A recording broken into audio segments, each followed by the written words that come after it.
नया चैनल लाने से पहले हमने आपसे पूछा था नया चैनल कैसा होना चाहिए। आपने हमें बताया खबरें हो जो सच्ची और निष्पक्ष हो।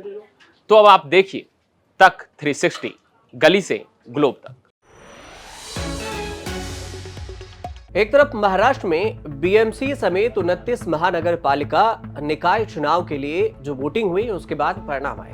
परिणाम जो भी रहा, लेकिन इस परिणाम के बीच में राहुल गांधी ने सोशल मीडिया पर एक पोस्ट किया और इस पोस्ट के जरिए जो पहले से उन्होंने बीजेपी और सत्ता रोलिंग जो पार्टी है उस पर आरोप लगाते रहे हैं कि चुनाव जब भी होता है तो उसमें चुनाव आयोग वोटों की चोरी करती है, चुनाव आयोग वोट चोरी करके बीजेपी को सपोर्ट करती है। अब इस बीच में इस बात का जिक्र इसलिए हुआ बीएमसी समेत 29 महानगर पालिका में, क्योंकि जो महानगर पालिका निकाय चुनाव हो रहे थे उस दौरान कुछ घटना घटित हुई। ये घटना ये थी कि वोटर्स के हाथों में मार्कर वाले इंक से उसे चिन्हित किया जा रहा था। अब ये मार्कर वाली स्याही लगाई जा रही थी। वैसे अमूमन तो वोटिंग के दौरान वैसे स्याही लगाई जाती है जो अमिट हो, मतलब जल्दी उसे मिटाया ना जा सके, लेकिन कई सारे वीडियो आए जिसमें डिटॉल से भी मिटाया जा रहा था, अल्कोहल से भी लोग मिटा रहे थे और कुछ जो केमिकल्स है उसके जरिए जो स्याही लगाई गई थी उसको मिटा रहे थे। सोशल मीडिया पर वीडियो वायरल हुआ तो इसके बाद चुनाव आयोग की तरफ से भी इस पर अपनी राय रखी गई, उन पर जवाब दिया गया। बीएमसी निकाय चुनाव के दौरान वहां पर यह कहा गया कि हम 2012 में भी ऐसे ही किए थे, मार्कर से ही हमने चिन्हित किया था, स्याही लगाया था। जो वोटिंग के दौरान जो भी लोग आते हैं उनसे मार्कर से हमने चिन्हित किया। अब इस पर सवाल उठ गया, लोग ये कहने लगे, राज ठाकरे भी ये कहने लगे कि ये कैसे हो सकता है कि स्याही मिटाकर लोग 2 बार वोटिंग कर सकते हैं, कि ये लोकतंत्र के लिए ठीक नहीं है। राज ठाकरे का बयान था, उद्धव ठाकरे ने भी बयान दिया और अब जाकर राहुल गांधी ने भी सोशल मीडिया पर पोस्ट किया।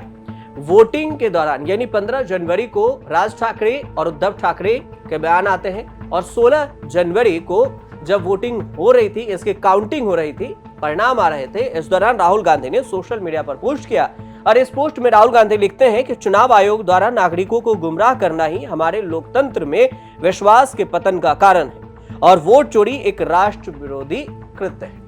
अब ये उन्होंने लिख दिया फिर से, जिस बात का जिक्र उन्होंने कई बार प्रेस कॉन्फ्रेंस करके भी कुछ सबूतों के जरिए चुनाव आयोग पर आरोप लगाया कि डबल वोटर्स कहां से आ रहे हैं, डुप्लीकेट वोटर कैसे बन रहे हैं, एक नाम के 5-5 वोटर्स कैसे हैं, किसी वोटर्स के घर के नाम पर XYZDW ऐसा क्यों हो रहा है। कई सारे सवाल उठे और इसको प्रेस कॉन्फ्रेंस के जरिए राहुल गांधी ने बताया भी था। अब जब बीएमसी समेत 29 महानगर पालिका निकाय चुनाव में वोटिंग के दौरान ऐसे ही घटना घटित हुई तो 16 जनवरी को जब परिणाम आए, इसके बाद सोशल मीडिया पर राहुल गांधी ने एक पोस्ट शेयर किया और इसमें इस बात का जिक्र किया कि लोकतंत्र में वोट की चोरी हो रही है और ये लोकतंत्र के लिए ठीक नहीं है।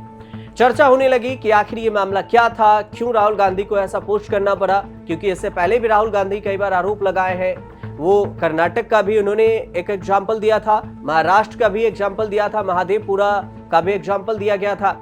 ऐसे ही उन्होंने आरोप लगाया कि हरियाणा में भी वोटों की चोरी हुई है, महाराष्ट्र विधानसभा में भी वोटों की चोरी हुई है, बिहार विधानसभा के चुनाव आए उसमें भी वोटों की चोरी हुई है। तो जितनी भी राज्य में कांग्रेस या विपक्ष की हार हुई है उसमें वोट चोरी का आरोप सीधे तौर से लगा है, राहुल गांधी ने लगाया है, चुनाव आयोग पर लगाया है। उसके बाद SIR के जरिए वोट चोरी का आरोप लगा।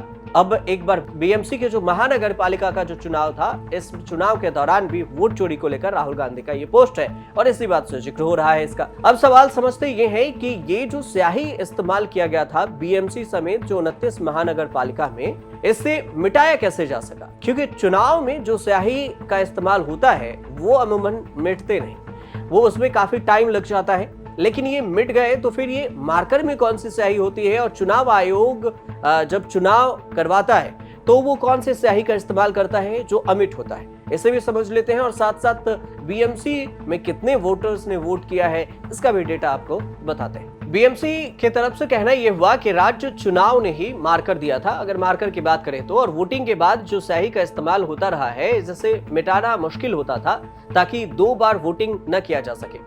इस पर चुनाव आयोग का स्पष्टीकरण दिया और चुनाव आयोग का कहना हुआ कि 2012 से ही स्थानीय निकाय चुनाव में मार्कर पेन का इस्तेमाल हम करते रहे हैं। अब जैसा हमने आपको बताया है कि राज ठाकरे और उद्धव ठाकरे उन सब ने मार्कर यूज का विरोध किया, कहा कि ऐसा नहीं होनी चाहिए, डबल वोटिंग का इसमें जो केस है वो बढ़ेंगे। कुछ लोग दोबारा वोटिंग कर सकते हैं अपने चिन्ह स्याही को मिटाकर। अब जब भी आप वोट डालते हैं तो आपकी उंगली पर एक स्याही लगाई जाती है और ये काफी जो स्याही है वो खास होती है। इसे पिछले कई दशकों से इस्तेमाल किया जाता रहा है। अब भारत ही नहीं, दुनिया के कई देशों में वोटर्स की पहचान के लिए इस स्याही का इस्तेमाल किया जाता है और इसी स्याही का इस्तेमाल पल्स पोलियो प्रोग्राम में भी किया जाता है। अब चुनाव में साल 1962 में पहली बार चुनावी स्याही का इस्तेमाल किया गया था। अब ऐसे में सवाल ये बनता है कि आखिर कहां बनती है ये चुनावी स्याही और क्यों अमिट होती है।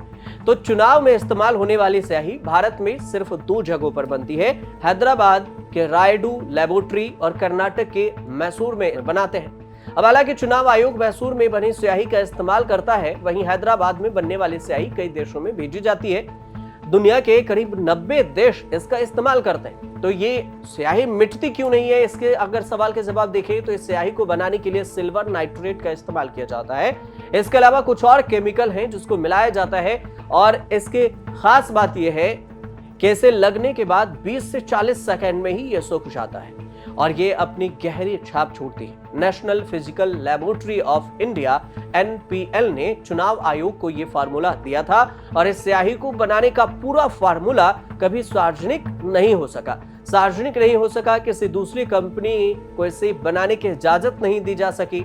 अब मार्कर में जो इस्तेमाल होने वाले स्याही है, इसकी बात करें तो इसमें कई प्रकार के होते हैं और इसमें काम पर निर्भर करता है। मुख्य रूप से ये अल्कोहल आधारित होता है या फिर पानी आधारित होता है। व्हाइट बोर्ड मार्कर जिसे आप कहते हैं, जिसमें सॉल्वेंट जैसे कि जाइलिन, टोल्यूनी, अल्कोहल इस सब मिलाया जाता है।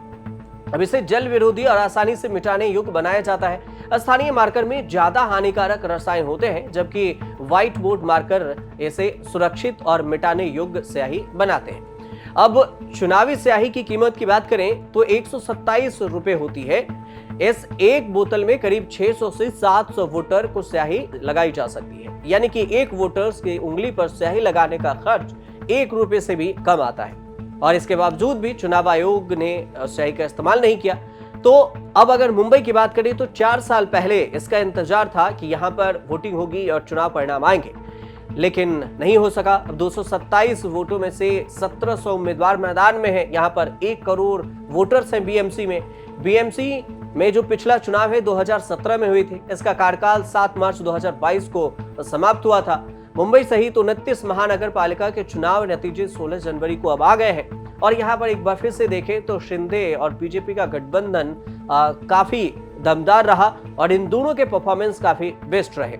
2022 में किसी कारणवश से चुनाव नहीं हो सके थे, अब हुए हैं। तो अब देखना ये होगा कि इसको लेकर जो वोटिंग का जो आरोप लगा है वोट चोरी का, ये कितना आगे तक मुद्दा उठता है। फिलहाल आपकी राय अगर इस पर कुछ हो तो आप हमें कमेंट जरूर कीजिएगा और देखते रहिए न्यूज़ तक।